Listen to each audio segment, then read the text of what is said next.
안녕하세요. 저는 70세 박명희라고 합니다. 저는 남편을 잃고 홀로 지낸 지 벌써 5년이 되었습니다. 아들 하나만 믿고 살았는데 그 아들이 3년 전에 결혼을 했어요. 며느리는 처음엔 참 착해 보였습니다. 시어머니라고 부르며 잘 해주더라고요. 그런데 요즘 들어서 뭔가 이상했어요. 제가 가끔 깜빡하거나 같은 말을 반복할 때가 있었거든요. 사실 나이 들면 누구나 그런 거 아닙니까? 그런데 아들과 며느리가 유독 그런 부분만 부각시키면서 어머니 요즘 많이 깜빡하시네요. 병원에 한번 가보시는 게 어떨까요? 하면서 계속 얘기하는 거예요. 어느 날은 며느리가 어머니 치매 초기 증상 같은데 검사 한번 받아보세요. 라고 하더라고요. 저는 그냥 나이 들어서 그런 거라고 생각했는데 자꾸만 그런 소리를 하니까 혹시나 해서 병원에 갔어요. 다행히 의사 선생님은 정상 범위입니다. 나이 드시면서 생기는 자연스러운 현상이에요. 라고 하셨거든요. 그런데 이상한 건 아들과 며느리가 제가 병원에서 괜찮다고 했다는 말을 들었을 때 좀 실망하는 표정을 짓더라고요. 그때부터 뭔가 수상하다는 생각이 들기 시작했어요. 저는 혹시나 하는 마음에 아이들을 시험해보기로 하고 치매 증상이 심해진 척 행동하기 시작했습니다. 그러던 어느 날 며느리가 갑자기 어머니, 저희가 신혼여행을 제대로 못 가서 이번에 유럽 여행을 계획하고 있어요. 어머니도 함께 가시는 게 어떨까요? 라고 하더라고요. 저는 어머 정말? 난 해외여행 한 번도 가본 적이 없는데 괜찮을까? 라고 했어요. 그러자 아들이 엄마, 저희가 다 챙겨드릴게요. 걱정 마세요. 라고 하더라고요. 며느리도 네, 어머니. 저희가 모든 준비 다 해드릴게요. 어머니는 그냥 편하게 따라오시기만 하면 돼요. 라고 얘기하더라고요. 처음엔 정말 좋아서 고마워라. 내가 무슨 복이니 이랬거든요. 여행 준비를 하면서도 계속 이상한 점들이 있었어요. 제 여권을 만들 때도 며느리가 어머니 복잡하니까 제가 다 해드릴게요. 라고 얘기하더라고요. 제가 내일인데 내가 해야지라고 하니까 아들이 엄마, 요즘 깜빡깜빡 하시잖아요.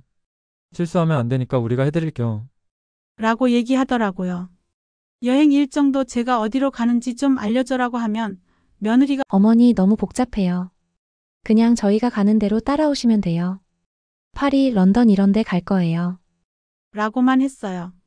심지어 여행 가방도 며느리가 싸주겠다고 하더라고요. 어머니 뭘 챙겨야 할지 잘 모르시잖아요. 제가 다 준비해 드릴게요. 제가 내 옷은 내가 골라서 챙겨야지라고 하니까 어머니 유럽은 추워요. 잘못 챙기시면 감기 걸려요. 제가 날씨 보고 다 준비해 드릴게요. 라고 하더라고요. 그리고 어느 날 밤에 우연히 아들과 며느리가 방에서 나누는 대화를 듣게 됐어요. 제가 화장실에 가려고 복도를 지나는데 문틈으로 들린 얘기가 정말 충격적이었습니다. 여보, 정말 이렇게 해도 될까요? 너무 심한 거 아니에요? 괜찮아. 이번 기회에 엄마를 저쪽에 두고 오면 집 문제도 해결되고 재산 정리도 깔끔하게 될 거야. 그런데 어머니가 정말 치매세요? 가끔 보면 멀쩡하신 것 같은데. 아니야, 요즘 많이 심해졌어. 같은 말 반복하고 깜빡하는 것도 많고. 의사가 괜찮다고 했지만 우리가 보기엔 확실히 이상해. 그럼 저쪽에서 정말 실종되면? 치매로 인한 실종으로 처리될 거야. 우리는 그냥 어머니가 갑자기 사라졌다고 하면 돼. 파리 같은 큰 도시에서는 이런 일이 종종 있대. 보험금도 나오나요? 당연하지. 해외여행자 보험도 들었고 실종 신고하면 사망 인정까지는 시간이 걸리겠지만 어쨌든 집이랑 예금은 바로 우리 거야. 그런데 정말 양심에 걸리지 않아요? 어머니인데. 여보, 우리 미래를 생각해봐. 아이도 낳아야 하고 집도 더 큰 데로 이사해야 하고. 엄마 돈 없으면 우리가 어떻게 살아? 그리고 어차피 치매 걸리면 요양원에 들어가야 하는데 그것도 돈 많이 들어. 그럼 언제쯤 실행할 거예요? 2달 뒤쯤 파리 가서 2-3일 후에 루브르 박물관 같은 데서 사람 많을 때 슬쩍 사라지는 거야. 엄마가 길을 잃었다고 하면 돼. 진짜 무서워요. 그래도 괜찮을까요? 여보, 우리 앞날을 위해서야. 그리고 솔직히 엄마도 혼자 사시는 게 위험하잖아. 이게 모두를 위한 일이야. 저는 그 순간 온몸이 떨렸어요. 제 친아들이 그리고 며느리가 저를 버리고 올 계획을 세우고 있었던 거예요. 그것도 제 재산을 노리고 말이에요. 하지만 저는 바로 뛰쳐나가지 않았어요. 오히려 더 침착해졌죠. 이 상황을 어떻게 해결할지 밤새 생각했어요. 제 핸드폰으로 그 대화를 녹음까지 했거든요. 다음날 아침, 저는 아무 일 없었다는 듯이 행동했어요. 여행 정말 기대된다라고 웃으면서 말했죠. 아들과 며느리는 제가 아무것도 모른다고 생각하고 있었어요. 슬퍼할 겨를도 없이 여행날이 되었고 공항에서 비행기를 타고 파리로 출발했어요. 파리에 도착한 첫날, 저희는 에펠탑 근처 호텔에 투숙했어요. 아들과 며느리는 저를 호텔 로비에 앉혀두고 잠깐 볼 일이 있다며 나갔어요. 그때 저는 몰래 로밍해온 핸드폰으로 호텔 이름과 위치 사진을 찍어서 제가 아는 지인들에게 보냈습니다.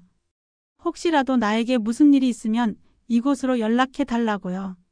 그리고 비상 상황을 대비해 챙겨온 현금과 카드를 몰래 호텔 로비에 맡겨두었습니다. 말도 안 통하는 상황에서 어찌나 떨리던지 어떻게는 살기 위해 손짓 발짓까지 동원했습니다. 다음 날 아들과 며느리는 본격적으로 저를 버릴 계획을 실행에 옮기기 시작했어요. 루브르 박물관에 갔는데 인파가 많은 곳에서 어머니 여기서 잠깐 기다리세요. 화장실 다녀올게요. 라고 하더라고요. 저는 그들이 떠나는 걸 지켜봤어요. 30분이 지나도 1시간이 지나도 오지 않았어요. 정말로 저를 버린 거였죠. 제 핸드폰까지 가져가 버려서 어디 연락할 방법이 없었지만 다행히 여권은 옷 안쪽에 숨겨둔 덕분에 지킬 수 있었습니다. 저는 아이들이 저를 혹시라도 발견하지 못하도록 버림받은 장소에서 가까운 호텔로 가서 몸을 숨겼습니다. 그리고 무력감에 호텔 안에서 며칠 밤낮을 울었는지 모르겠습니다. 그렇게 한참이 지나고 아이들을 마주할 용기가 생겼을 때 한국으로 돌아가기로 결심했습니다. 제가 없는 동안 한국에서는 난리가 났더라고요. 아들과 며느리가 돌아와서 어머니가 치매로 인해 실종됐다고 신고를 한 거예요. 실종 신고에 해외여행 중 실종이라고 적어놓고 언론에도 치매 걸린 노모가 파리에서 실종 이렇게 나왔더라고요. 그런데 2주 후 제가 멀쩡히 인천공항에 나타났을 때 아들과 며느리의 표정이란 정말 볼만했어요.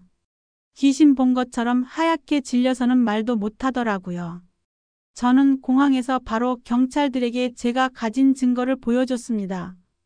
아들과 며느리가 저를 버리려고 했던 모든 계획, 제 재산을 노렸던 것들, 몰래 숨겨둔 녹음기 덕분에 증거를 남길 수 있었습니다. 저는 치매가 아닙니다. 제 아들과 며느리가 제 재산을 노리고 저를 해외에 버리려고 했습니다. 그 순간 아들이 무릎을 꿇더라고요.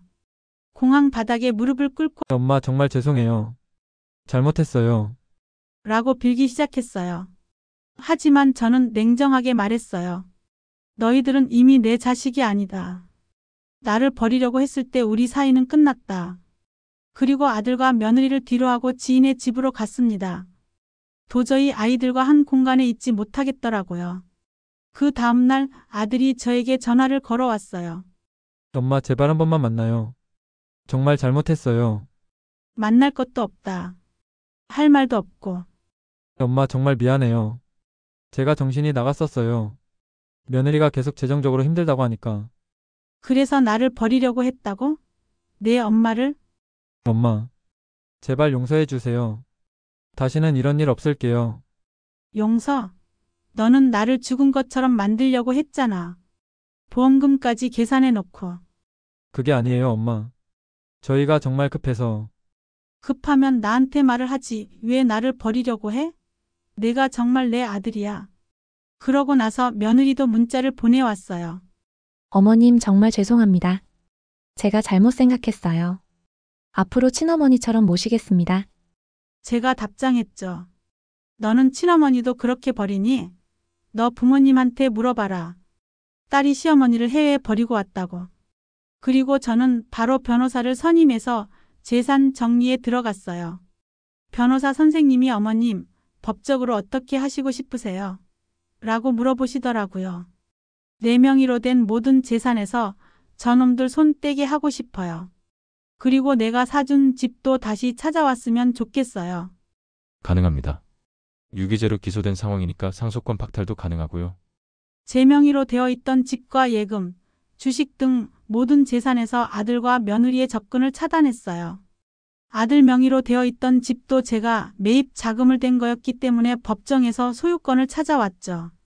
며느리가 그동안 사용했던 제 카드들도 모두 정지시켰어요. 그렇게 법적 대응을 시작했어요. 제 명의로 되어 있던 집과 예금, 주식 등 모든 재산에서 아들과 며느리의 접근을 차단했어요. 며느리가 그동안 사용했던 제 카드들도 모두 정지시켰어요. 그날 오후에 며느리가 카드를 쓰려다가 막혀서 전화를 걸어왔어요. 어머님 카드가 안 되는데요? 당연하지. 나를 버리려고 한 놈이 내 카드를 왜 써? 어머님 그게 아니라 저희가 생활비가 생활비? 나 없으면 죽는 줄 알았는데 생활비는 왜 필요해? 어머님 제발요. 아이도 가져야 하고 아이? 나를 버리고 아이를 가지겠다고? 그 아이한테는 할머니가 없다고 말할 거야. 며느리가 울면서 어머님, 정말 잘못했어요 라고 하더라고요. 아들 명의로 되어 있던 집도 법정에서 소유권을 찾아왔어요. 제가 매입 자금을 다 댔다는 증거가 있었거든요. 그들이 제 돈으로 살던 아파트에서도 쫓아냈죠. 법적으로 정당한 절차를 밟아서 말이에요. 아들이 이사 나가는 날 저한테 와서 무릎 꿇고 빌었어요. 엄마 정말 잘못했어요. 한 번만 용서해 주세요. 저희가 어디서 살아요? 내 또래들은 다 어디서 사니? 너희도 거기서 살아. 엄마 저희가 원룸도 구할 돈이 없어요. 그럼 더 일해. 나 없이 살 수 있다고 했잖아. 엄마. 제발요. 저는 엄마 아들이에요. 그때 제가 이렇게 말했어요. 너는 이미 내 아들이 아니다. 나를 버리려고 했을 때 우리 사이는 끝났다. 이제 남이야. 아들이 엄마 그래도 피는 못 속여요라고 하니까 제가 피? 그 피가 있으면서 나를 버리려고 했냐? 라고 했어요. 며느리도 마지막에 와서 말하더군요. 어머님 저희가 정말 반성하고 있어요. 다시 기회를 주세요. 기회? 나한테 기회를 줬어. 팔이 길바닥에서 죽으라고 버려놓고?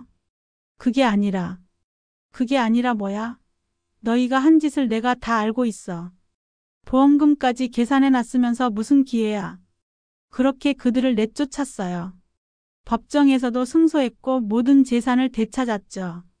지금 아들과 며느리는 원룸에서 살고 있어요. 아들은 아르바이트를 여러 개 하고 있다더라고요. 며느리는 임신했는데도 일을 해야 한다고 하더라고요.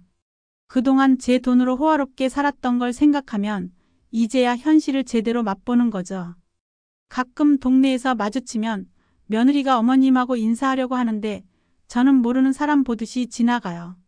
아들도 엄마하고 부르는데 저는 대답하지 않아요. 정말로 남이 됐거든요.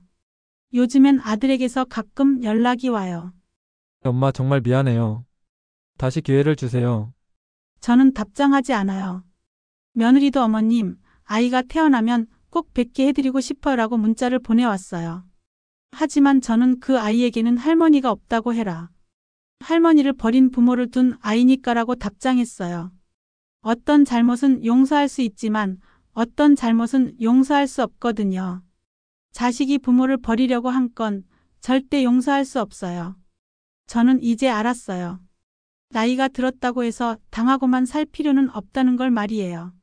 오히려 오랜 경험과 지혜를 활용하면 어떤 상황에서든 이겨낼 수 있다는 걸 깨달았어요. 혹시 이 방송을 듣고 계시는 분들 중에도 저와 비슷한 상황에 계신 분들이 있을지도 모르겠어요. 자식들이 재산을 노린다든지 치매라고 몰아간다든지 그런 분들께 말씀드리고 싶어요. 절대 포기하지 마세요. 저는 이제 그런 자식들 때문에 제 남은 인생을 망치고 싶지 않아요. 제가 번 돈으로, 제가 모은 재산으로 제가 하고 싶은 대로 살 거예요. 혹시 비슷한 일을 겪으셨거나 떠오르는 생각이 있으시다면 댓글로 남겨주세요. 여러분의 경험이나 의견을 함께 나누면 더 큰 위로가 될 수 있습니다. 구독과 좋아요는 사연자에게 큰 힘이 됩니다. 감사합니다.